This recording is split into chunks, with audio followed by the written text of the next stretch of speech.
Good afternoon, everyone. We will start sharp on time. My name is Robert Jan Smits.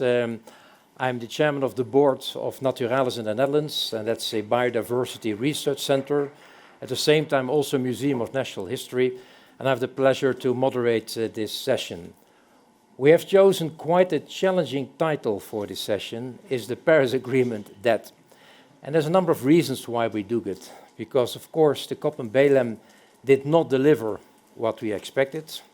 Big disappointment. Secondly, of course, the United States pulling out of the climate agreement, the Paris Agreement, but also stepping more and more out of all kinds of UN bodies, United Nations bodies which deal with climate change. We see oil companies, again, making big investments in fossil fuel and not always stepping up investments in the clean energy. Nice example in my own country, the Netherlands and Rotterdam, where Shell has decided not to build 2 factories on biofuels. And last but not least, and that's also worrying, look at society, look at the citizen. If you look recently at polls, the citizen has not anymore as its major concern climate change. It's the geopolitical situation, it's war, it's shortage of housing, it's criminality, it's crime. And the climate change has dropped to the 4th or the 5th place. So this is all the reason to discuss what can we do to recreate the momentum so that people are still fully behind the climate targets and doing everything bend over backwards to realize it. And for that reason, we have 2 fantastic panelists. I'm going to invite them to the stage in a second. Johan Rockström is the director of the Potsdam Institute for Climate Impact Research, and he's been involved in many international fora on climate change, and of course we all know him because of the Frontiers Planet Prize. So Johan, may I invite you on stage. And we have also María Mendiluce. She's the CEO of a very interesting organization called We Mean Business. It's a coalition of thousands of companies who are committed to go clean and to the climate goals. So may I also invite you on stage. There was supposed to be another panelist. That's Laurence Tubiana, and she is the president and CEO of the European Climate Foundation. Unfortunately, she fell ill, but she has made a short video available, which we'll show in a couple of minutes. You were in Belém, you were at the COP. Big disappointment. Did you expect it? Did you say, well, you know, we saw it coming? It depends a bit on what entry point you have, if the glass is half filled or half empty. And if you just take it from a positive side first, you know, in the run-up to COP30, the US announcing that it's not going to have any presence at the negotiations, the nervousness that would this mean actually that you would have other countries bailing out, that you could have resistance kind of mounting to any kind of constructive discussions, given that, you know, you start having exactly what you showed in the beginning here, that there is this tendency, a more denialist, a lot of misinformation out there, but also this tendency of trying to slow down the pace of climate policy, but also climate action. That did not happen. COP30 was a very reassuring, constructive. It was like, you know, the US is not here. Who cares? Business goes on. We are going to continue working on the Paris Agreement and on advancing all the components of the Paris Agreement in a business-as-usual format. And that was very much thanks to the COP presidency. The Brazil government, André Correa do Lago as a president, and Anatoni, they did a masterly piece of leadership during the whole run-up to the COP to hold this together. And put even some quite visionary ideas on the table with 2 roadmaps, one roadmap to accelerate the phase out of fossil fuels and one roadmap to halt deforestation. President Lula, as you know, placed the COP in the Amazon rainforest strategically to integrate nature and climate. So that's the positive assessment. The negative assessment is that it failed. It did not accomplish any of those roadmaps. There was no progress. There was less statements on fossil fuel phase out than in Dubai. Quite strictly speaking, we simply just stood still, basically. Yeah. So it didn't fall back, but it didn't make the progress we need and we so urgently need. So in that sense, despite the fact that it was the COP of truth and implementation, that was the official statement. If you read the documentation, I think it has at least 20 times saying keeping 1.5 degrees Celsius within reach. but nothing in the policy measures will keep us even close to 1.5, because we're now going to overshoot, and we need to do everything we can to minimize overshoot, and that requires radical action and starting phasing out fossil fuels, from 1st of January 2026. So it's in that sense a huge mismatch, I would argue, and a failure. But the little light in the tunnel was that, to close, that André Correa do Lago in the last plenary says, here we signed the official document for COP30 in Belém, but I'm going to still, in my Mutirao spirit, keep the roadmap on the table. I invite you voluntarily to join this initiative. And 80 countries were actually in support of the roadmap. Yeah. And they are now invited to the Santa Marta conference end of April in Colombia, hosted by Colombia, the Netherlands, and Brazil. And that could be a success, actually. It could be a way of getting a large enough critical mass of countries to start saying, yeah, we're now joining forces. We're now going to bend that curve, and we're going to do it within the next 5 years. So let's see. I think that's a little sliver of hope that we still can kind of work with. Yeah, thank you. María, your afterthoughts, because you were also in Belém. Yes, so, yeah, by the way, like 40 degrees difference between Davos and Belém. Yeah, I think everything is relative, right? 2030 should have been like an incredible COP. In a normal world, countries should have updated and ratcheted their NDCs. It's part of the construct of the Paris Agreement, and it didn't deliver that because there is a lot of geopolitical tensions, because achieving those targets are hard, and then you question sometimes, what's going on in COP? Why should we meet if most of the things have already been agreed? But it is an incredible moment for the businesses, for the policymakers, for the civil society, to spend 2 weeks talking about how to accelerate climate action. And that is extremely useful, especially in these times of uncertainty. So the roadmap for us came as a surprise. At Women Business, we had a campaign called Fossil to Clean, and we had been advocating for the text to be included in Dubai, and we were very happy to do so, to see it, and for the companies to support the most ambitious campaign that we have put forward. And then when the roadmap came back, we said, what should we do? Should we, are companies going to say anything? Because there is a little bit of green hashing happening with the companies. But we say, okay, well, let's bring all the business groups that work with companies, which are part of our network. We have around 80 implementation partners, so we did. And we produced a statement. And then we say, let's invite some companies to see whether they're going to sign or not. And actually they did. A lot did.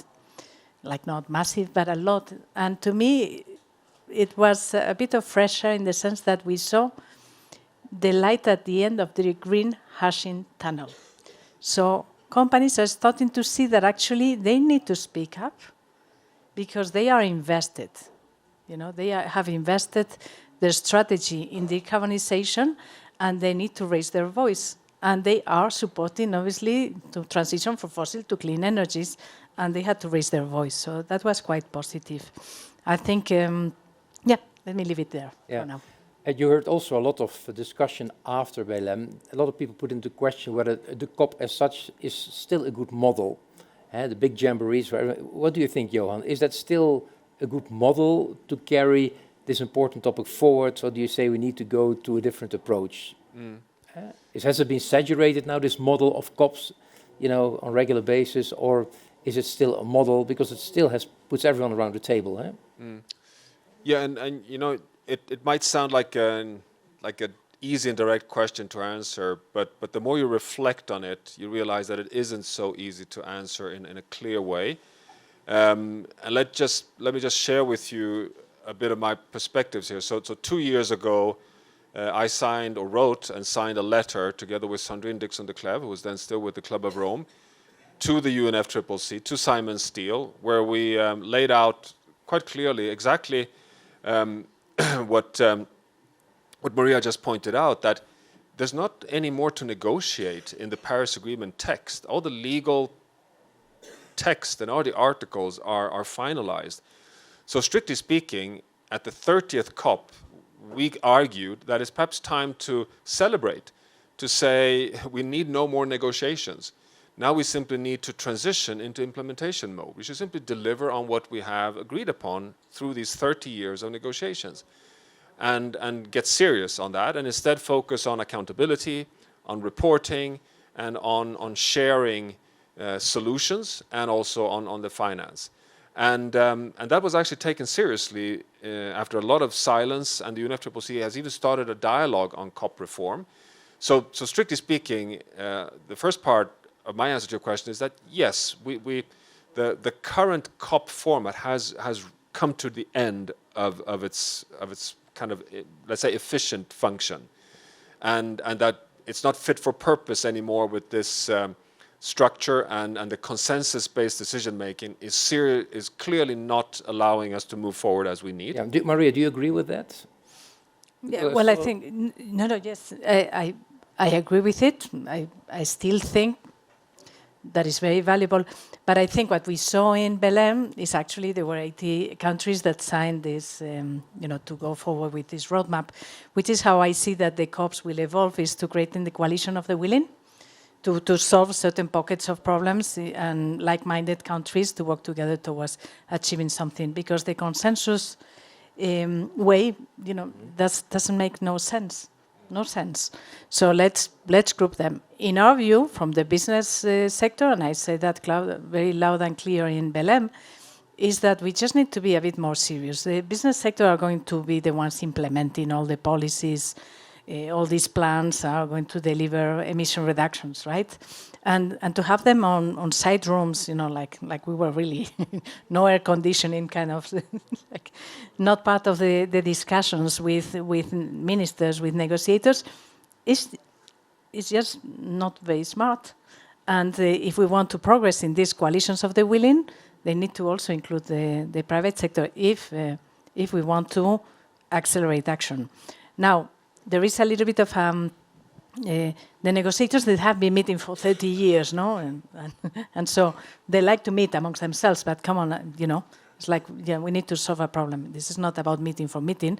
This is about finding solutions, bringing coalition of the willings, tackling the problems, showing to other countries how they can do things, helping and providing capacity building and knowledge to those countries that have less resources. This is where we are on the implementation. And I think the action agenda that the Brazilians put forward is a good mechanism. But if it's only for the private sector to discuss with civil society, I'm not sure what is the point. We need to bring a business policy, civil society dialogue about these issues. Well, let's have a look at the video of Laurence. George, is it standby? Yep, there she is. I will try to respond to the question of the panel directly. Is Paris Agreement dead? So, I don't think so. It's not dead, but it is really seriously tested. And it's entering in a much more exposed and polarized phase. Paris could not be a magic switch that could put all the real economy in a different direction, in particular after more than 2 centuries based on fossil fuel. But it was designing as something more modest and more powerful at the same time. And it is a coordination mechanism in a very complex and fragmented world. It aligned expectation, sent a signal of markets, and it created a common direction of travel and numbers and direction without pretending that every country will go with the same speed. I can say that the signal has worked. Since 2015, the clean energy investment, as you know, has more than doubled. The temperature level has been, of course, compared to pre-Paris, of course, are much lower, far too high for the survival of our ecosystem. Renewable energy now dominates all the new installation of energy. The cost for solar, wind, and batteries, of course, have collapsed almost. And all this is, of course, positive, but it's not enough. Decisively not enough. So, but this change at the same time didn't have this change, which has happened, in particular the growth of emission has slowed down after 2015 very seriously, from 18% from the previous decade to 1.8. from 2015 to now, but still, of course, it's not enough because we start very late as well. So what we are seeing is much more complex as a situation. We are seeing a world where the energy transition is advancing, but very evenly, even where clean technology are scaling fast, but the political consensus is much thinner, and where some actors are no longer trying to win the transition, but at the contrary, to slow it down, to fragment it, or discredit even the rules that underpin it. And the United States in particular, with withdrawal from the UN climate system, is part of that story. It's regrettable, but it should not surprise us.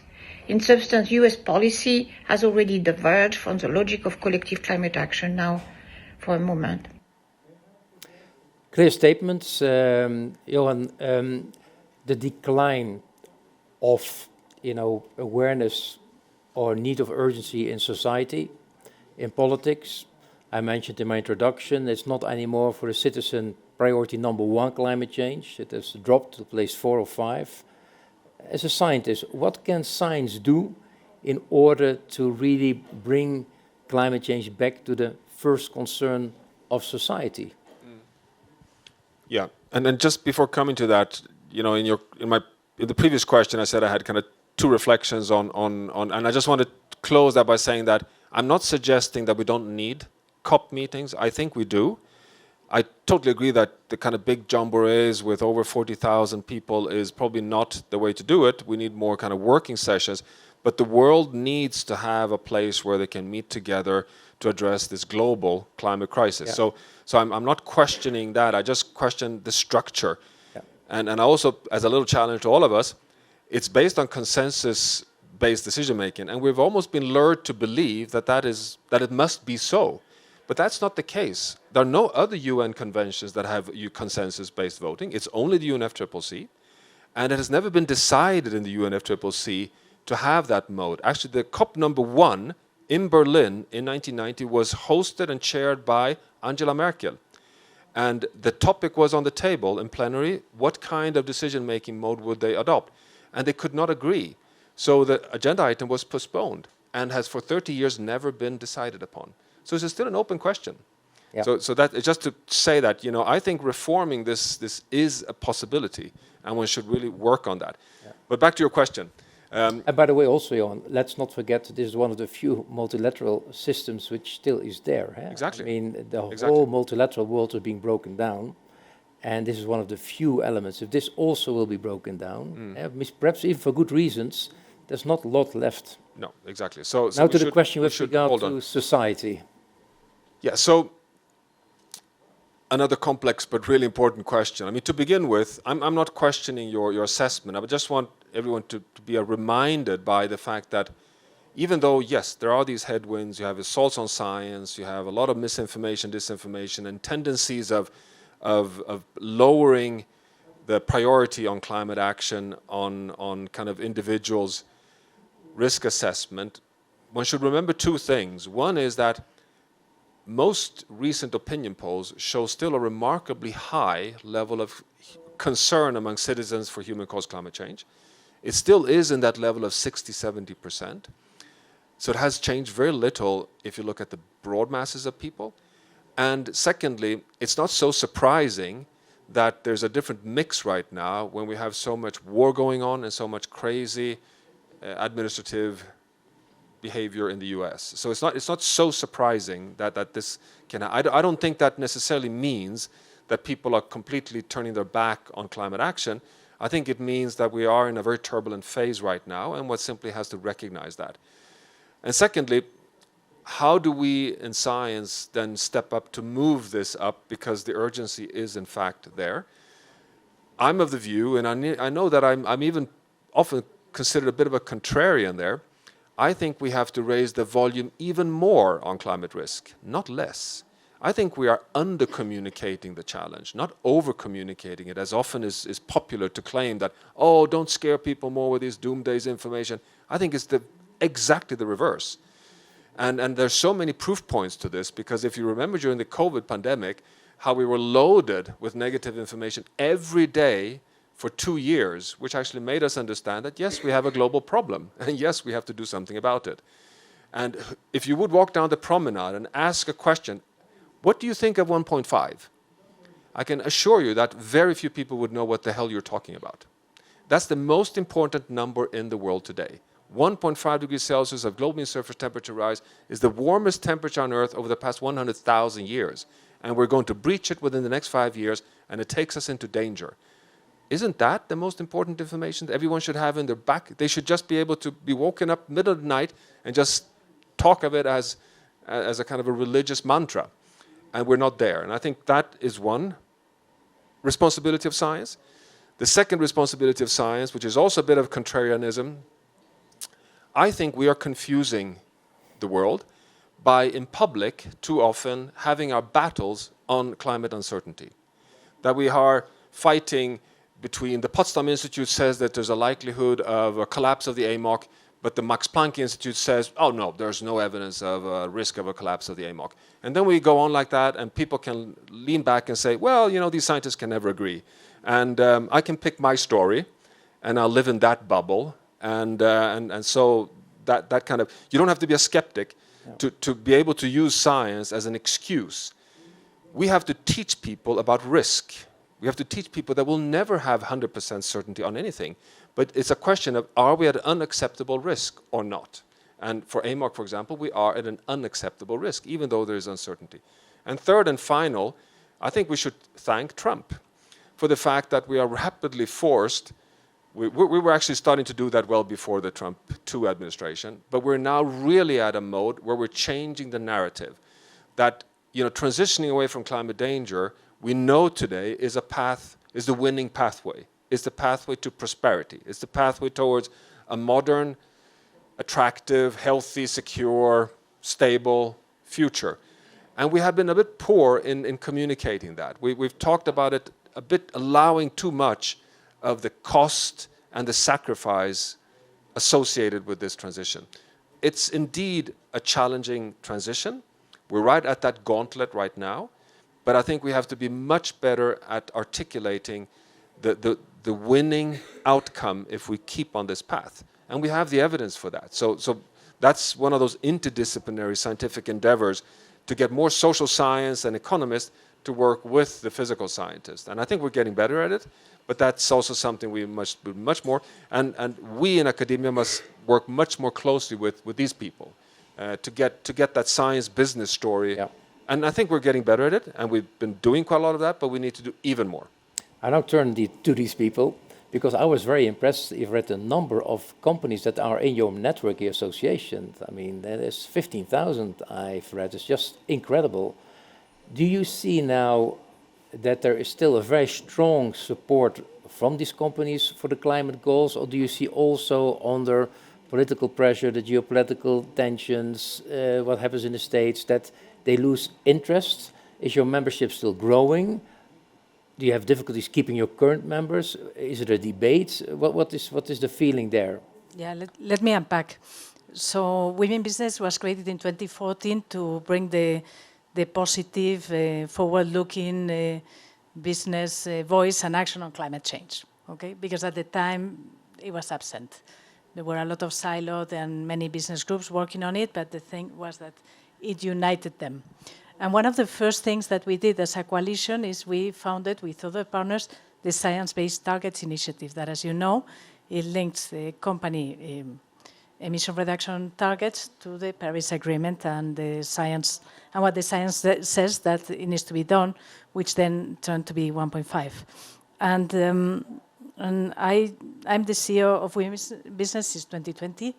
When I joined the board as well of SBTI. At that time, there were 900 companies that had joined SBTI. Today, I think it's close to 12,000. When I joined Women Business, I said, okay, we need to have the same thing, but for SMEs. We created the SME Climate Hub and a commitment that is part of the Race to Zero for SMEs to commit to be net zero. And we have around 10,000. So in total, it's the 22,000 companies. And it's quite interesting, you know, it's the different perspectives. The big multinationals, SBTI, small micro companies, with the SME Climate Hub, and it's a different product. But on the SBTI side, which has had a lot of a lot of discussions about companies leaving SBTI. I think I saw the number. It's only 200 companies that have left, I think 1,000, more than 1,000 have joined in the past years. That you see. Then, in terms of investments, yesterday I met people from Deloitte, and I thought, wow, I need to pick up these numbers for this panel. So, 83% of companies increased sustainability investments last year. And nearly 80% say sustainability is embedded in core strategy and transforming their business model. So, no, I think action is happening. It's just that companies are not speaking much about it because of the situation, because of many factors, right? Now, 22,000 companies is not enough. I mean, there are big companies, but it's just not enough. And many of the emissions are in the scope 3, in their supply chain. So I think that's why it's important that we communicate more, that the world, that the citizens, that the science, that policymakers know that actually companies are taking action, that the problems that they face, the policies that they need, the support that is needed, but so that we inspire the millions of companies that need to be part of this journey, and which might be in some form part of the journey. Because the other thing is that here, we're not here in this house, yes, but outside of this house and the intent, there's not that much conversation about climate change, sustainability per se. Now there is a lot of conversation about the energy transition, which is kind of the same, and the geopolitics, which is the same. And so we might hear less talk about climate and more talk about electrification, about clean energy, about fossil fuel price volatility. And it's just a different way of speaking about the transition that we started thanks to the Paris Agreement. Yeah. Johan, you just said we need to do more together. Huh? You pointed how, because that meant that in the past the private sector was not that much involved. Why did you make that statement? Well, actually, it's good that you follow up on that, because I would say that since the establishment of Women in Business, science and business have been working increasingly together. But I think we have a new chapter now.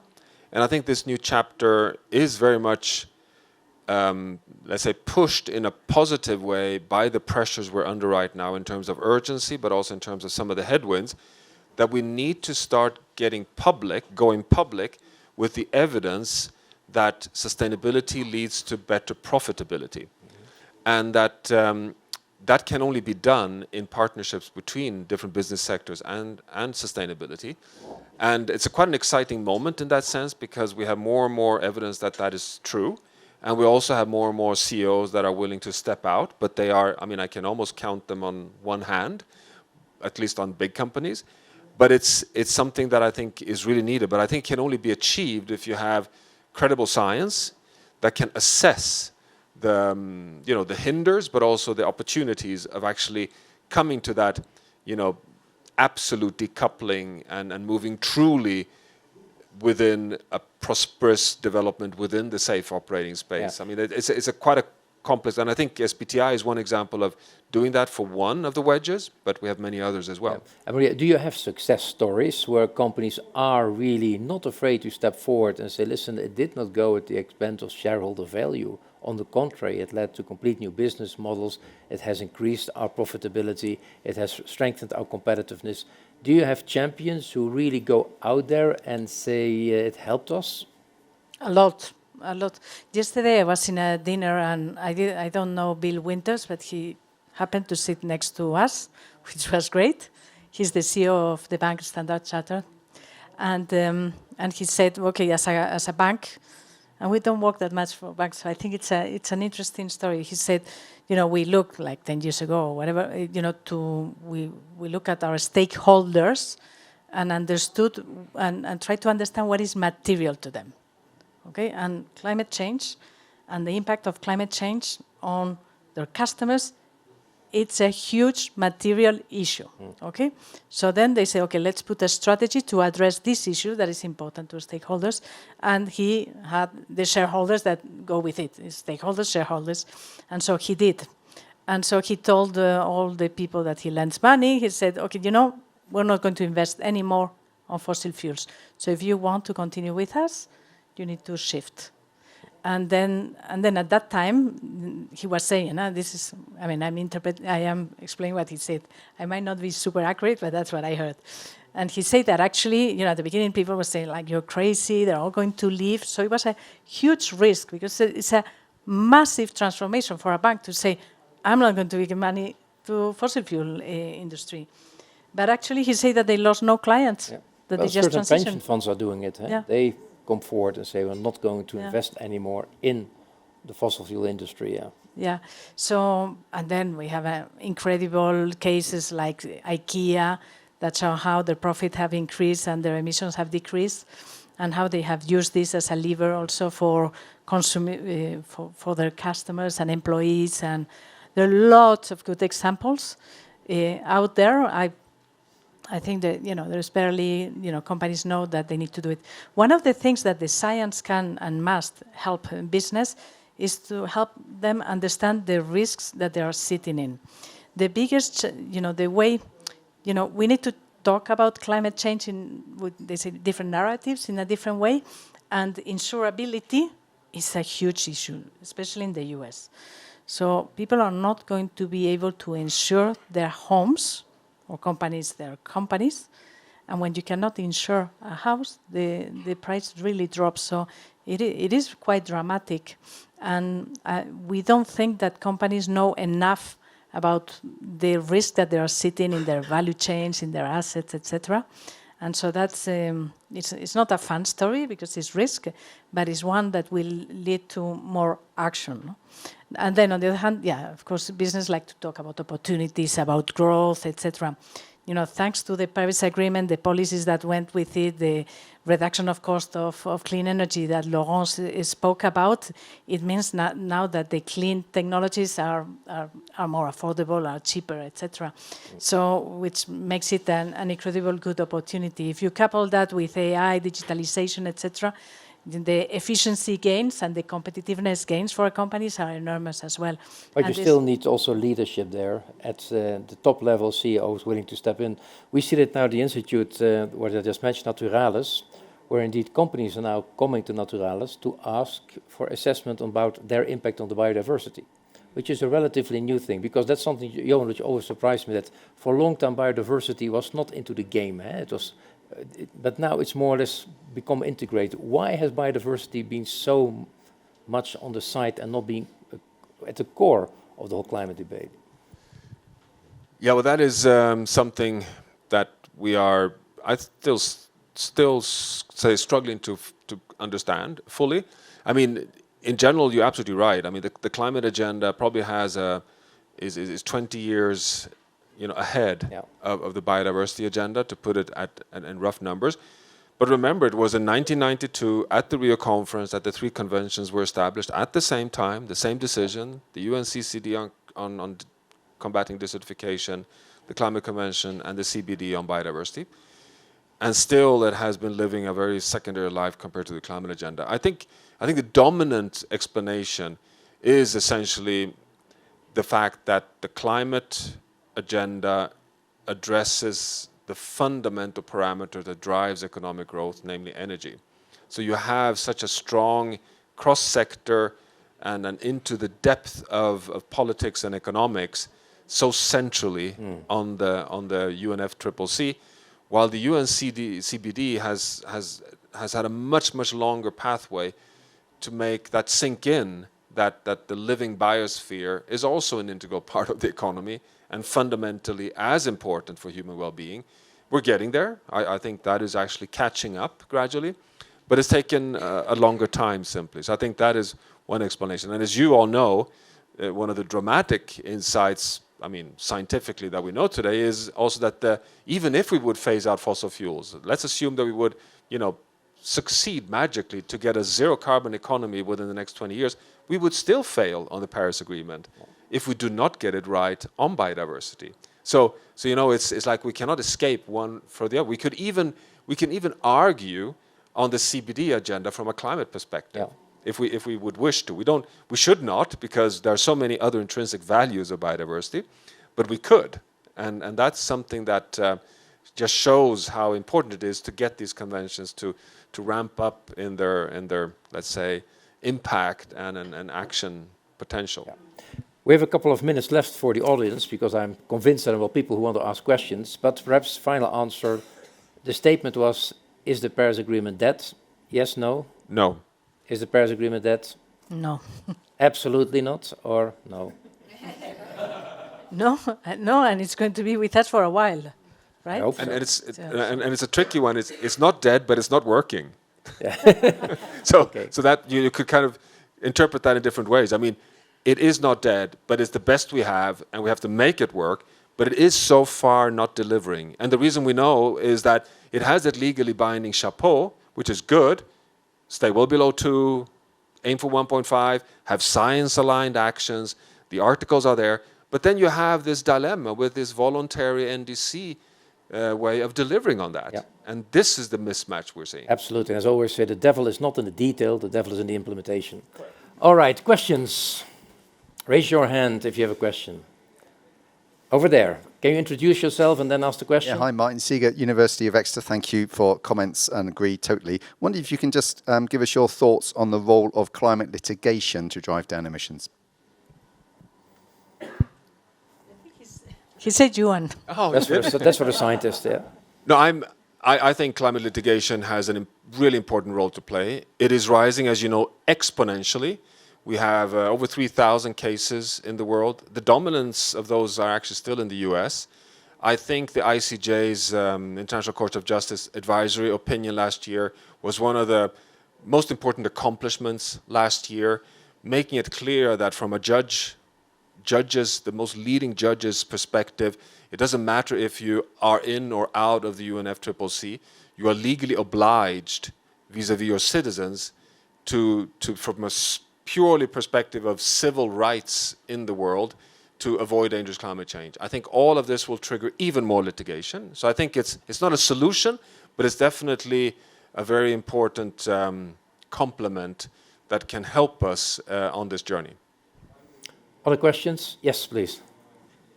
There's a mic coming your way. Yeah. So you said... Can you introduce yourself? Well, so my name is Haluk Aksal. I'm a lecturer at the American Institute of Applied Sciences in Switzerland, in Lausanne. So voluntary NDCs, you said, okay, this is one of the reasons why it wouldn't work or an obstacle. So I agree, because in the UN framework, obviously you cannot impose anything by force. But would you think, for example, do you think some regional initiatives could be helpful? For example, European Union has carbon border adjustment mechanism that entered into force this month, and all the trading partners are obliged to pay, right, carbon tax at the border. This is an obligation. Okay, this is a regional initiative, but probably this kind of regional initiatives also in this case can be, I mean, helpful to the implementation of climate-related issues, because you cannot impose, but with this kind of arguments, you know, regionally probably you can initiate something, you can oblige countries, right? But with NDCs you cannot never oblige. So Paris Agreement will have always obstacle like that. I don't know what you think about on this. Well, so some regional initiatives. Yeah, because we didn't discuss a lot of the role of the European Commission, the European Union here, but this is linked to the regional approach, CBAM, etc., etc. Comment on that?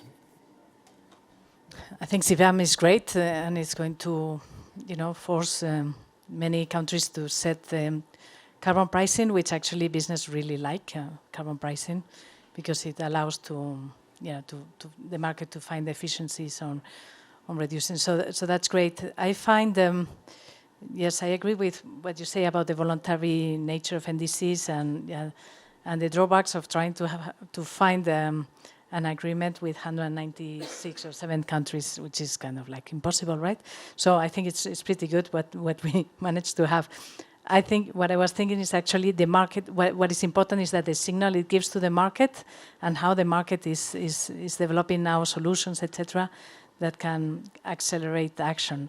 And I'm not sure if someone was thinking, maybe you were thinking already about it, but I I find that there is kind of a magic on when the market, when the signals are given to the market, and then there are solutions, innovations, startups that create new ways of doing cement and other materials is quite unique. And how this is transforming the economies, it's incredible. And I think it all comes with that very clear signal that the Paris Agreement gave, that the countries that committed to it gave, that it gave a signal to the companies that actually we need to figure out how to reduce emissions from our production processes. Johan, this regional approach, because CBAM also led to a lot of criticism from developing countries.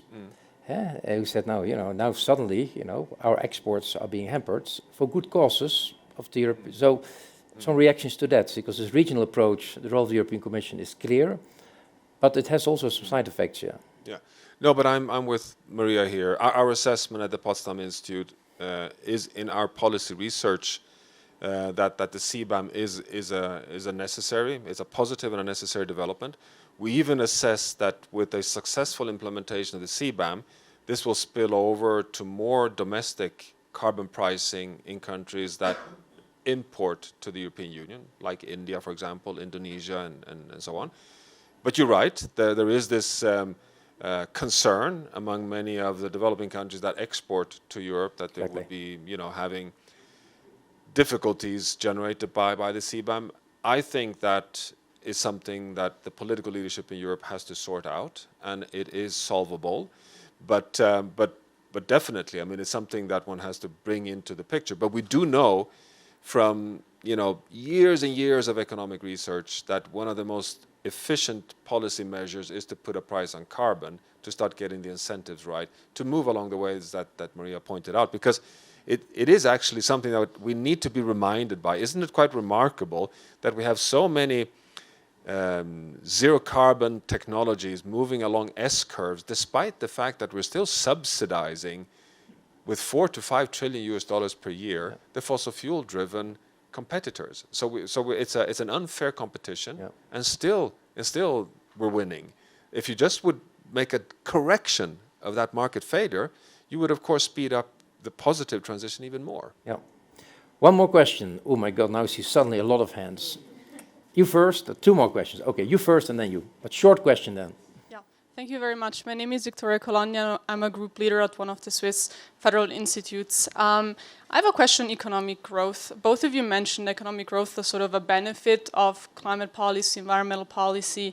But of course, we also know that GDP growth correlates quite strongly with CO2 emissions, and that even though we're seeing sort of them decoupling, we're not seeing decoupling at a rate that we would need to meet the goals of the Paris Agreement. So I was wondering if you could say a little bit more about the role of economic growth and how that conflicts with the goals of the Paris Agreement. And that in 1 minute. Yeah, it's a great question, and undoubtedly the way we define economic growth today, it is in violation not only of the Paris Agreement, holding the boundary on climate, but also on all planetary boundaries. That said, I don't think there's a contradiction between economic development and sustainability, that we can have positive economic development while having an absolute decoupling and moving towards staying within safe operating spaces. But we need to make the market corrections on the GDP growth model, because today we're allowed not only to extract without paying any price, we're also allowed to pollute without paying any price. And that double mistake can be corrected within the conventional neoclassical economic model. There's nothing hindering us to do that. All that said, I cannot see any credible climate scenario that doesn't also require behavioral change to be able to come back into a safe space. There is no 10 billion world citizenship where we just consume like the average European. We have to come to a point of more circular efficiency. And so it's a whole seminar, this question. Okay. Last question to María. Yeah, to María, I don't know. So Henk Rogers, Henk, Dutch name, Blue Planet Alliance, we put Hawaii on track to go 100% renewable energy. We were the first state to pass a law that says they have to do so. Since then, 15 other states have copied our legislation, including California, Illinois, New York. 50% of the people in the United States live in a state that is going to go 100% renewable energy. And now we're doing it for the rest of the planet. My my problem is that the message that we give to the people on the street of 2 degrees or 1.5 degrees is just not understandable for most people. They just don't understand. You have to be a climate scientist to understand what means 1.5 or 2 degrees. I want the world to think of a clear, definable goal, and that is 100% renewable energy by, in my case, 2045, which is the 100th anniversary of the United Nations. Let's just do this. Let's just set it, because if we don't have a deadline, nothing happens. And we don't have a deadline. We don't have a clear deadline. We're all talking about it, but because there is no deadline, we're just never going to get there. Be careful, George is behind you, and he's watching the clock. Maria, quick reaction, you agree? Well, Because that's also a positive message, yeah? I think it's super positive, and I think we need to find people where they are. So you can talk about 100% clean energy, or the health benefits, or the jobs, or the growth to the local industry, to make this more attractive to people. But then I do have an issue with the 100%. Sometimes we fix ourselves too much on 100%, which is perfection. And I think with 95 we're pretty well as well. And it might help us to do it. But that said, I love 100% by 2045. I signed for that. Fantastic. Thanks a lot. Big round of applause for our panelists.